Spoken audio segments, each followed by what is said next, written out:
So over the years, I restarted my fitness journey time and time again. I'd start all motivated, stock up on salads, work out every day for about 2 weeks. Then I'd miss a day, then a week, then a month. Then the motivation would reappear and I'd start again. I did this for years, just going round and round on that hamster wheel. Your fitness journey needs to be your lifestyle, not short-term fix. And I'm going to tell you exactly how to do it. First up, stop waiting for the right time because there isn't one. Weekends come round every week, so you no need to wait until Monday. If you have that mindset, every week you're going to lose focus by Thursday.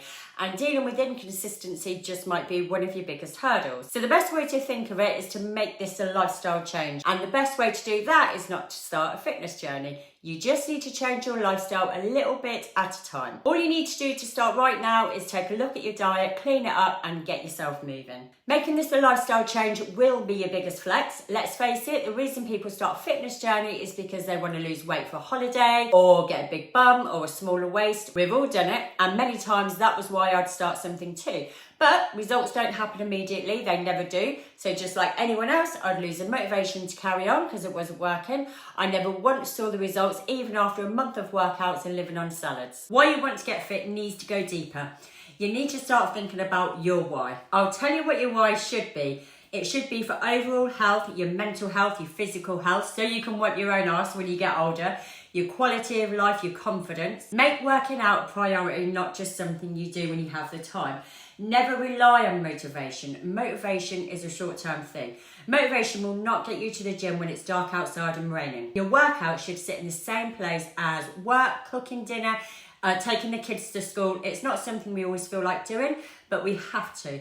And we definitely don't rely on motivation to do it. Your next hurdle might be a little gym anxiety, and I know all about this. I was the one that would walk into the gym, go straight for the treadmill. Then when no one was looking, I'd maybe pick up a 3 kilogram dumbbell, do some curls, whiz randomly around the resistance machines, and then I was out of there. It was always stressful, and sometimes I felt worse after going, especially if the gym was busy. I felt a failure and I hated the way I looked. I used to compare myself to other women all the time. But I created a program specifically for this called Zero to Gym Hero. I'm only going to touch on this a little bit, and I'll put the link for it below just in case you want to go look at it. But it's a program designed specifically for women who need that guidance through the first few weeks. And it's a program I wish I had when I kept restarting. The program is linked to my fitness app, and it's designed to take you gently through workouts, slowly introducing new moves along with demonstrations of how to do them with confidence, building up to bigger moves so you eventually have all the know-how. It's built not to be overwhelming at all. You can track inside the app and log your food in there too. The whole point of it is it takes away the pressure of trying to figure out what moves to do and if you're doing them correctly. And with the first phase being around simpler exercises, it gives you a chance to feel comfortable in the gym environment before you dabble with the bar and the cable machine. Let's move on to the next biggest thing that's going to help you move forward,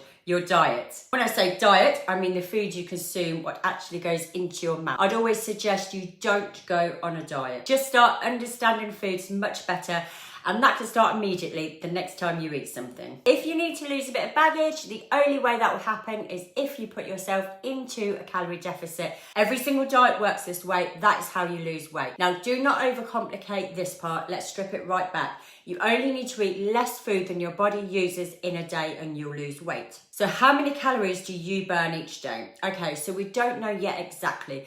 So what you need to do first is a simple calculation and stick with it for a couple of weeks to see what happens. If you lose, it's potentially right. If you gain or you don't lose, it's probably not right, so we tweak the calculation slightly. But this part is where your self-discipline really comes into play. You can't stick to the calories for 4 days, Monday to Thursday, and then not for 3 days, Friday, Saturday, and Sunday.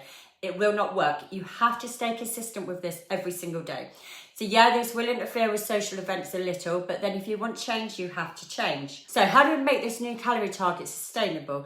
Because it may be lower than you're already eating, depending on your goal. So rather than eating your current foods, we need to get to a more sustainable diet, so more food intake, but with fewer calories and fat. So now let's figure this bit out easily. Download ChatGPT, it's free, and you want to type in this. I weigh, I'm at your height, I'm at your set. Now here you want to add in your goal. Whether you want to lose weight, lose fat. You also want to add in your activity level. If you're not active, say you're not active. If you are active, then put in how many hours a day you're on your feet. Add in any current exercising you do. Remember, something like walking uptown is not actual exercise, that will fall into your knee, so don't confuse the two. Then we're going to put, please give me my calorie and macro targets. ChatGPT will give you these. This is where the fun starts. Don't try to eat your current foods and hit that target, because if your diet isn't great and you currently lean more towards processed foods and snacks, you're going to struggle to stay full. And please don't adopt a salad diet. Yes, we need those vitamins and minerals, but we cannot survive on them only. We need protein, carbs, and healthy fats. These are the macros. So before you start writing out your new food plan, here's another trick that's really going to help. Go back into ChatGPT and now type in, can you give me a 7-day meal plan that fits my calorie and macro goals? Before you send, make sure it suits you. Add in any foods you dislike, whether you need meal prep ideas or meals that you can take to work easily. Put in any allergies and intolerances, and that you want it to support muscle growth. And remember, eating high protein meals will not turn you into a bodybuilder. If only it was that easy. That's a whole different ball game. Remember, if you see a woman with muscle, know she's worked incredibly hard for it. She didn't get it just by eating a high protein meal. Okay, so then send it. ChatGPT will give you your 7-day meal plan. Don't worry, you can tweak it as much as you like. It doesn't get pissed off if you keep changing your mind. You could say, well, actually we usually have a takeaway on a Friday. Can you give me a home alternative? Or I usually have sausage and mash Wednesday. Can you make that fit in? Blah, blah, blah, whatever you want. You can keep going with this until you've got a plan that completely suits you. Now you just need to stick to it. Don't guess with your portion sizes. You'll need to wait until you get the hang of this. The first few meals you cook, or that first week, are actually a bit of a ball ache, I'm not going to lie. But take a good mental visual of what it looks like the first time you weigh it. This way it makes it easier to estimate it next time. Use a ladle, or you can just sit your plate on the scales as you dish up and do a bit of mental maths. Okay, so that's a diet side sorted. Now for the fitness side. Let's get this part right also, so you can find a plan to suit you. First of all, you want to decide how many days you're going to work out. Then you want to aim to work your whole body over that many days. No point in going searching for a 4-day plan if you realistically can't get to the gym 4 days a week. You want to decide this yourself, and that's how the plan will stick. So say you can go to the gym 3 days a week. You want to go back into ChatGPT and say, can you give me a 3-day full body gym workout plan or home plan, whatever suits you, about 40 minutes long, focused on building muscle and improving strength. If it's only 40 minutes long, that way if you want to do extra, you can. Or you can just finish with a bit of cardio. Don't do excessive cardio, it will just exhaust you. Of course, cardio burns calories and it's great for heart and lung health, but that's not how you snatch in a waist or build a booty. Keep your workout short, intense and sweet. First, don't go mental and overdo it. The idea is to build a sustainable routine and make it part of your life going forward. So let's talk about the workout intensity. Okay, let's get real. If you leave the gym feeling like you could do the whole thing again, you're nowhere near working as hard as you should be. These reps need to feel intense, like you've really put an effort in. So things I hear every single day, I'm not sure if I can lift it, or I don't know if I can do 10. I don't know if I can get 3 sets out on that weight. You don't have to. You should be dropping the weight as you work out. That's perfectly normal and it's exactly how it should be done. And I cannot stress this enough. When working out, I always use 3 sets of 10 reps as a guide. If you can do 3 sets of 10 easily, lovely.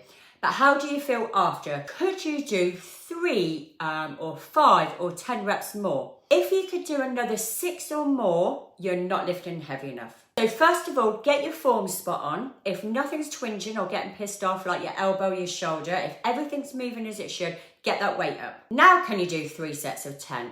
Hopefully not. Now you drop the reps and aim for 3 sets of 8.